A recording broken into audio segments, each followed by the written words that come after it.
Rapaz, eu sou uma pessoa que vive batalhando contra a tentação. Vive lutando e a maioria das vezes caindo no pecado. Embora vou te falar, embora haja técnicas, embora haja métodos, embora hajam jeitos e jeitinhos, seja como for, a maioria das vezes o que vai acontecer? Se a tentação ela vem até você, ela vai te capturar e você vai cair nela, vai cair no pecado. E como eu estava falando, por mais que a gente possa tentar com as nossas forças, eu posso te falar que é bem, mas bem difícil ultrapassar e sair da frente da tentação, de forma que ela não te capture.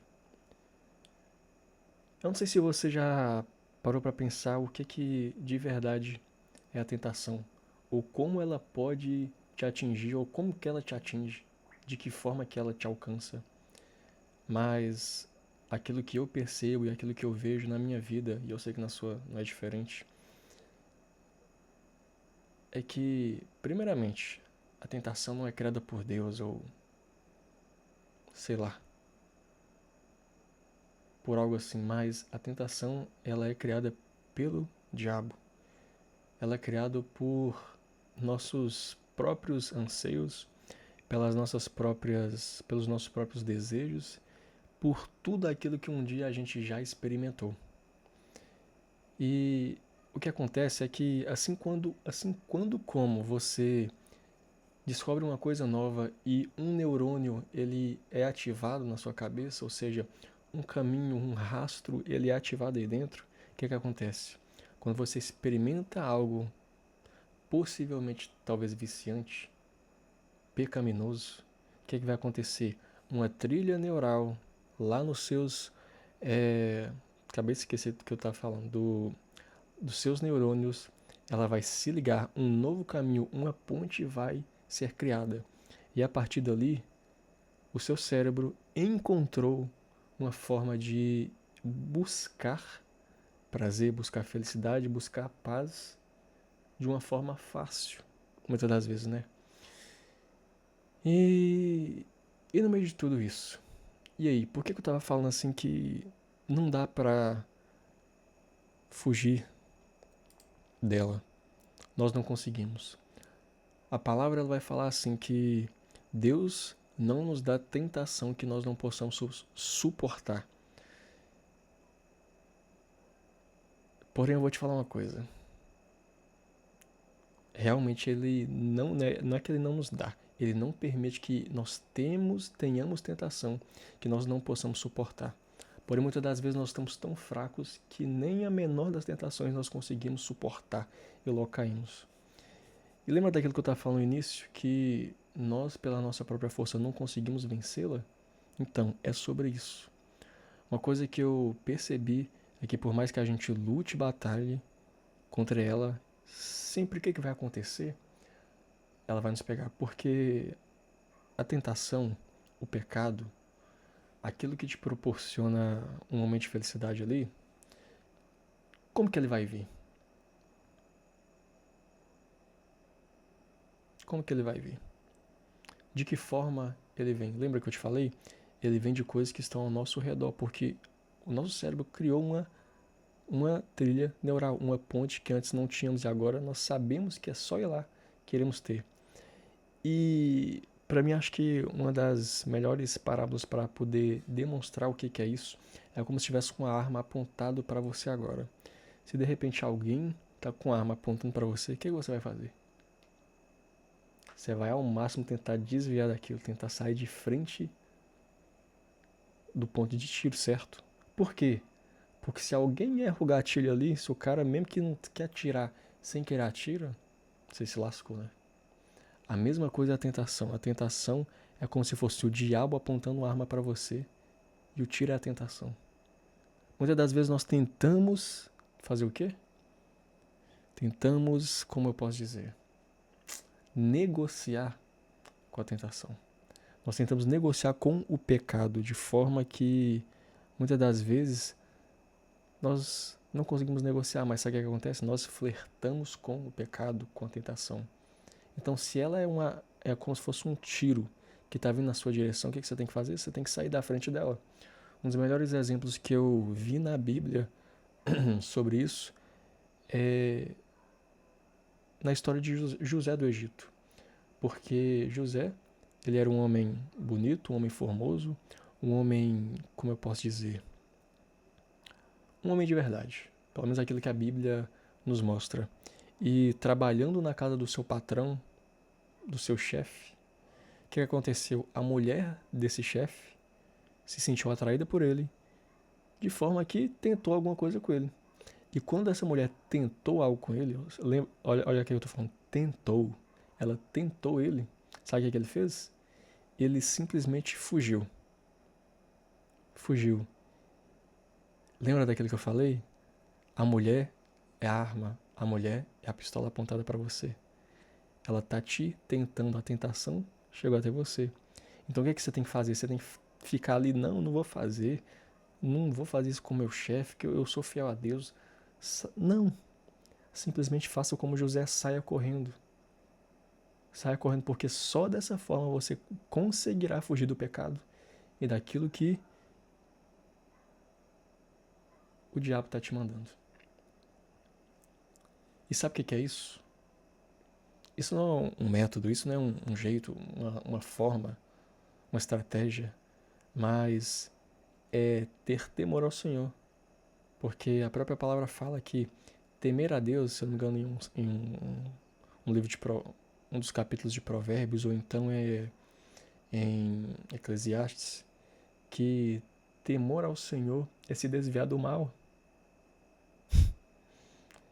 E lembra quando eu te falei que não é sobre métodos? Então é sobre buscar o Senhor e se aproximar dele. Como? Tendo temor, tendo sabedoria, buscando a ele.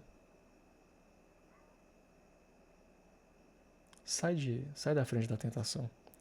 Sai de frente de tudo isso. Eu tenho certeza que você provavelmente vai conseguir vencer. Porque, sabe de uma coisa?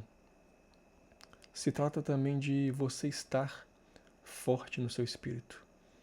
Talvez você nunca tenha parado para pensar nisso, mas existe.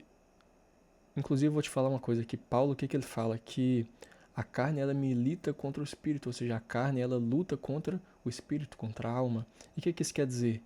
Um quer se fazer mais forte que o outro. Lembra daquilo que na palavra também fala que o nosso espírito ele já está preparado, porém a nossa carne ela é fraca, ela tende para as coisas mundanas e para os pecados daqui. Então o que acontece nisso tudo aí? Quando você faz somente coisas mundanas, você, enfim, come o melhor que tem nessa terra, o melhor, né, o mais prazeroso, digamos assim, o mais, como eu posso dizer, aquilo que agrada a sua carne. Quando você faz atividades que agradam a sua carne, quando você assiste aquilo que agrada a sua carne, essa e dentre muitas outras coisas, você está fortalecendo a sua carne, o seu corpo. Entendeu? Ainda que seja uma academia que você faz até certo ponto, até certo nível, você está fortalecendo sua carne. Porque você se enche de ego, você se enche de. Como é que é o nome daquela palavra? De vaidade e por aí vai. E isso fortalece o seu corpo, a sua carne. De forma que quanto mais forte está a carne, mais ela grita. Ou seja, mais ela vai atender aos banquetes do mundo, às tentações do mundo. E quando você fortifica não a sua carne, mas a sua alma, o seu espírito, o que acontece?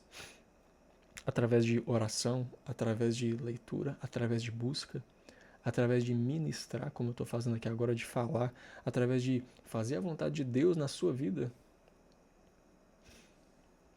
você fortalece a sua carne e, aliás, você fortalece o seu espírito, a sua alma, e a sua carne ela enfraquece. Tanto que o jejum ele serve para quê? Para fortificar o seu espírito e fragilizar a sua carne, quebrantar sua carne, não é isso?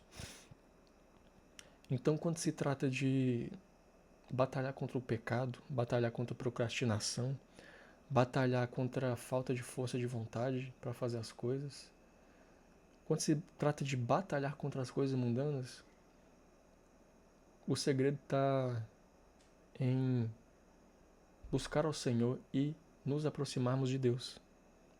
Fortalecermos o nosso espírito e a nossa alma, enfraquecermos a nossa carne. Quando a tentação ela vier de encontrar nós, quando os banquetes mundanos vierem na nossa frente, que nós o rejeitemos, nem olhemos, porque se o nosso olho, por exemplo, a palavra fala que se um homem olhar para uma mulher e desejá-la no seu coração, já adulterou com ela, já pecou com ela.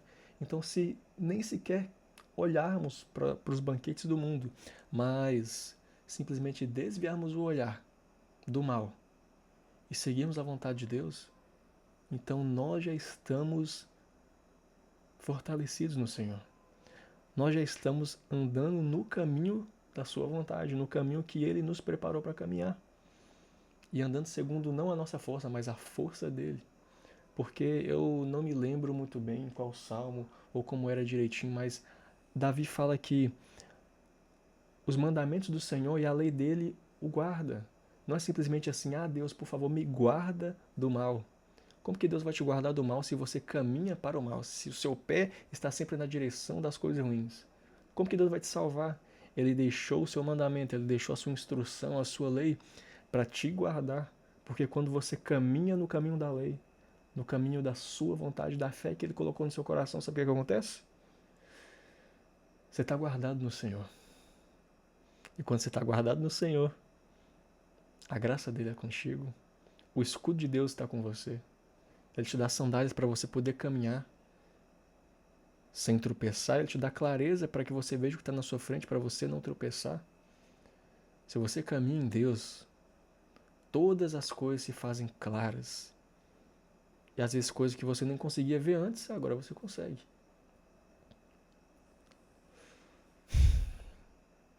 Salmos 46. Ao músico-chefe para os filhos de Corá. Uma canção sobre Alamote. Presta atenção. Deus é o nosso refúgio e força, um socorro bem presente na tribulação. Deus ele está sempre no mesmo lugar. Uma vez perguntaram assim para uma pessoa, se Deus existe, por que há tantas coisas ruins no mundo? Bom, Deus existe e Deus ele sempre esteve num lugar. Porém, o mundo não tem Deus. Porque onde há pecado, onde está o pecado, onde se encontra o pecado, ou seja, onde estão as trevas, não tem como haver luz. E ao mesmo tempo, se a luz ela vem para as trevas, o que acontece? As trevas elas vão embora. Se o mundo está em trevas, o que está acontecendo? É falta de luz, ou seja, falta de Deus. E a palavra fala que a terra ele deu para os filhos. A terra ele deu para os filhos. Os céus são os céus do Senhor e a terra ele deu para os filhos. Tanto que Deus ele teve que descer em terra como homem para poder nos salvar. Porque segundo aquilo que ele mesmo já decretou, ele não o pode fazer, mas nós temos que fazer. E ele usa-nos para fazer isso. Deus é o nosso refúgio e força, um socorro bem presente na tribulação. Lembra? Ele nos deu uma fé. Ele nos deu a sua lei. Ele nos deu ensinamentos. E esses ensinamentos que ele já nos deu estão aí disponíveis. Eles nos guardam do mal e nos levam no caminho da prosperidade, no caminho da força para você batalhar contra as tribulações da vida e no caminho da paz para que nada te abale. Deus é o nosso refúgio e força, um socorro bem presente na tribulação. Até quando seu coração está abalado, está batendo forte, seja como for, Deus ele é um socorro para você. Um socorro, como a palavra fala, bem presente na tribulação. Verso 2. Portanto, não temeremos, ainda que a terra seja removida, e ainda que os montes sejam transportados para o meio do mar. Não há o que temer, Porque Deus está conosco. Se andamos no seu caminho, Ele está conosco. Mesmo nós sendo salvos, mesmo a gente orando ao Senhor, se nós estivermos caminhando em um caminho que Deus não está, ou em um caminho que Ele não te mandou caminhar, sabe o que isso significa? Que Ele não está lá com você. Porque lembra, Deus Ele está em um lugar. Nós temos que ir lá. Sabe por quê? Porque tanta palavra fala que nós não devemos nos desviar nem para a esquerda nem para a direita. Sabe por quê? Porque nós devemos andar em um só caminho. Se nos desviamos para o caminho da esquerda ou para o caminho da direita, sabe o que acontece? Aquele que é o caminho, a verdade, a vida, não estará lá. Se ele é o caminho, nós temos que andar no caminho. Você já deve ter ouvido pessoas falarem assim: nós temos que estar em Jesus. Ou seja, devemos estar no caminho correto. Portanto, não temeremos, ainda que a terra seja removida, e ainda que os montes sejam transportados para o meio do mar, ainda que as coisas mais incríveis e mais inacreditáveis da terra possam acontecer ao nosso redor. Nós cremos naquilo que Deus nos falou. Nós cremos na sua salvação e no seu socorro bem presente. Verso 3. Ainda que suas águas rujam e se perturbem, ainda que os montes se sacudam com o seu enxar. 4. Há um rio, seus córregos alegrarão a cidade de Deus, o lugar santo dos tabernáculos do Altíssimo. Ou seja, ainda que todas essas coisas aconteçam, ainda que coisas de ruim estejam ao nosso redor, estejam nos atingindo, nós queremos uma coisa, que há um rio cujos seus córregos alegrarão a cidade de Deus. E essa é a nossa fé, que nós lá também estaremos. E nós aproveitaremos disso não só quando morremos, mas ainda aqui nessa terra. O lugar santo dos tabernáculos do Altíssimo. Deus está no meio dela e ela não será abalada, você não vai ser abalado. Deus a ajudará, e isso bem cedo. Ainda hoje. Os pagãos enraiveceram-se, os reinos foram movidos. Ele proferiu sua voz, a terra derreteu. O Senhor dos exércitos está conosco, o Deus de Jacó é o nosso refúgio. Vinde contemplai as obras do Senhor, que desolação ele causou na terra. Ele faz cessar as guerras até o fim da terra. Ele quebra o arco e corta a lança pela metade. Ele queima a carruagem no fogo.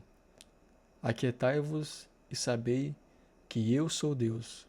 Serei exaltado entre os pagãos. Serei exaltado na terra. Aquele que é o bem, aquele que é a benignidade, a misericórdia, o amor. Eu ia falar misericórdia de novo, mas falo mesmo, a misericórdia. Porque a misericórdia de Deus se renova a cada manhã. São infinitas suas misericórdias.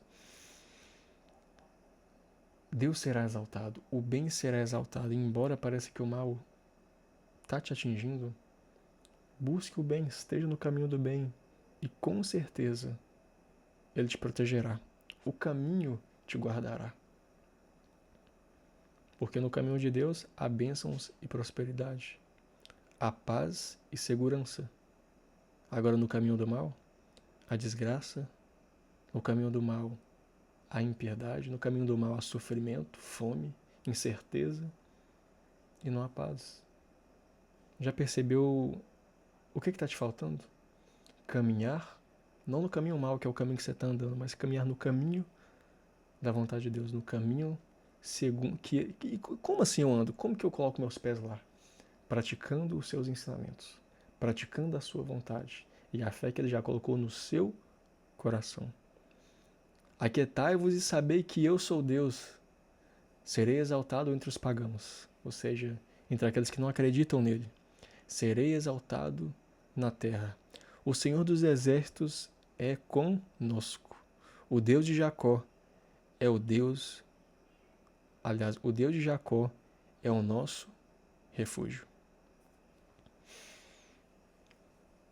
Amém? Esse é o vídeo de hoje. Eu espero que ele tenha atingido de alguma forma seu coração, sua vida e seus caminhos. Eu te aguardo aqui para uma próxima. Fica com Deus e que Ele possa colocar no seu coração uma vontade, uma certeza, um queimar aí dentro, para que você não caminhe mais no caminho mau, mas para que você queira, tenha a necessidade e saiba que o caminho correto é no Senhor. Valeu.